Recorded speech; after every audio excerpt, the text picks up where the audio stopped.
If you're like most physicians, you've been told that rental properties are passive income. Here's what's happening at my house right now that proves otherwise. Our contractor is booked for 2 weeks, but tenants are moving out this weekend. My wife's coordinating with her assistant to find backup contractors, one for our Washington property, another for our out-of-state rental. Is this really supposed to be passive? I'm Keith, a full-time physician, and today I'm showing you exactly why I'm shifting our entire real estate strategy away from rentals. Even a really good tenant is not going to treat your property exactly like you would. They'll never maintain it like they would if they were the owner. This is really just human nature.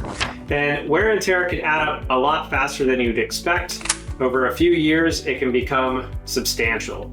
And when they move out, then you're at the mercy of contractor schedules.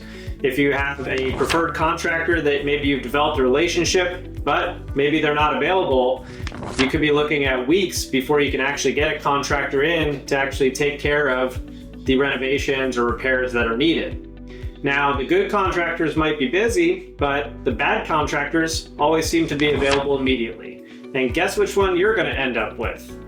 And every day that you don't have a tenant in the property, that's lost rent that you'll never recover, and your expenses don't stop when you're not getting rent. Do you want to see the real math on rental turnovers? It's worse than you think, because everyone forgets about the hidden costs. Whenever there's a tenant turnover, you can typically look at about 1 to 2 months of lost rent for each turnover. This will include the time it takes for you to do any cleaning, any repairs, repainting, or any other fixes that might need to be done after the previous tenant moved out. Plus, then you need to spend time screening new tenants, taking applications, and potentially showing them the property. And this can produce a lot of stress on your family while you're coordinating everything. For the Washington property that we're turning over, it was renting for $2,700 a month. So if it goes unrented for 2 months, that's $5,400 of rent lost. Now that wouldn't be too big of a deal if we didn't have expenses to account for. But that $2,700 rent really is the revenue while we still have a mortgage to pay and then other expenses like taxes and insurance. And ultimately, it ends up being just about $350 to $400 a month left over after all of those expenses, if there are no unexpected expenses like an air conditioner unit going out or a roof needing to be replaced. The mortgage payment, the taxes, the insurance, and all these other expenses continue whether we have tenants in the property or not. Out-of-state rentals are supposed to be set it and forget it. But here's the impossible choice you'll face. Property managers will charge at least 8 to 12%, and this can kill your returns, especially in the current environment where mortgages are very expensive. So unless you can afford to buy the house outright with cash, it's going to be very difficult to preserve cash flow.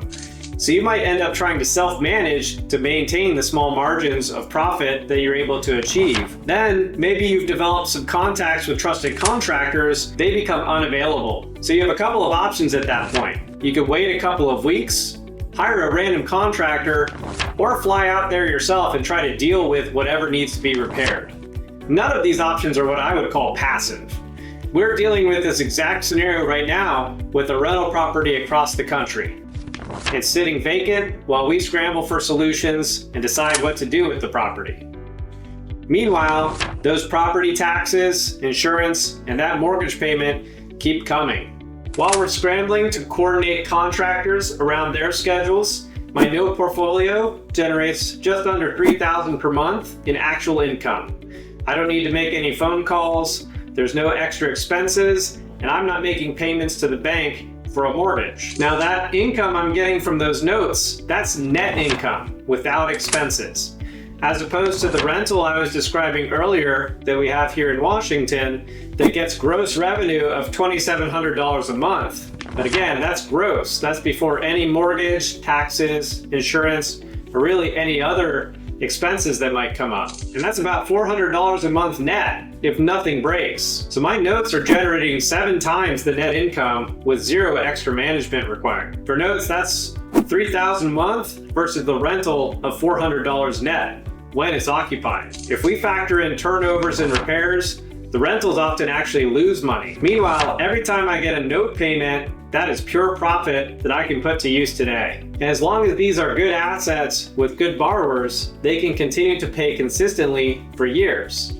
And if one pays out early, that's actually a bonus because getting the money sooner rather than later is more valuable. Plus, if one stops paying, I still have the collateral, which is the actual property to fall back on. But while I'm the note holder, I don't have to deal with any tenant phone calls about things that have broken, such as an air conditioning unit in the middle of summer or an overflowing toilet. And I don't have to coordinate contractors across multiple different time zones. Look, I'm not saying that rentals are bad investments. We still own several of them, but calling them passive can be misleading, especially for busy physicians. If you want to see how I analyze note deals using a systematic checklist that actually respects your time, check out the link in the description. And if you're a physician looking for investment strategies that don't require family crisis management, hit subscribe.